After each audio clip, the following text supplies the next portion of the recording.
সারা দেশের মানুষের সাথে চালের রুটি বানানোর প্রতিযোগিতা হইলে আমি বলবো বরিশালের মানুষই সেরা সেরা সেরা এবং তারাই ফার্স্ট হবে। কারণ তাদের চালের রুটি বানানোর কিছু ট্রিক্স অ্যান্ড টিপস আছে যেগুলো ফলো করলে তুমিও হবে সেরা থেকে সেরা। তো যাই হোক, প্রথমে চালের গুঁড়াটাকে একদম ভালো করে গরম পানিতে একদম সিদ্ধ করে নিতে হবে। সিদ্ধ হয়ে গেলে 10 মিনিটের জন্য রেস্ট রেখে দিতে হবে।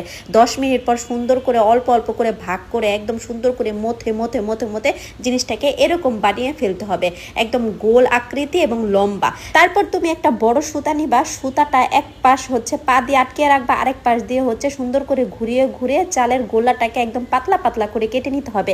কিভাবে কাটতেছে সেটা তো দেখতে পারতেছো, কতটুকু মোটা কাটতেছে সেটাও দেখতে পারতেছো। আর এইভাবে করলে তুমি চালের রুটি বানাতে পারবে একদম সহজে এবং অনেক অনেক অনেক সুন্দর গোল আকৃতির। তো যাই হোক, এক পাশ থেকে সুতা ধরে আরেক পাশ থেকে সুন্দর করে কেটে নিচ্ছে, দেখেছো কত সুন্দর হয়েছে। সবগুলা গোল্লা একসাথে কাটা হয়ে গেলে তারপর সাথে সাথে রুটিটাকে বেলে নিতে হবে। এখন দেখো রুটিটা কত সুন্দর গোল হয়, মানে আমি জীবনও এরকম গোল রুটি বানাতে পারবো না।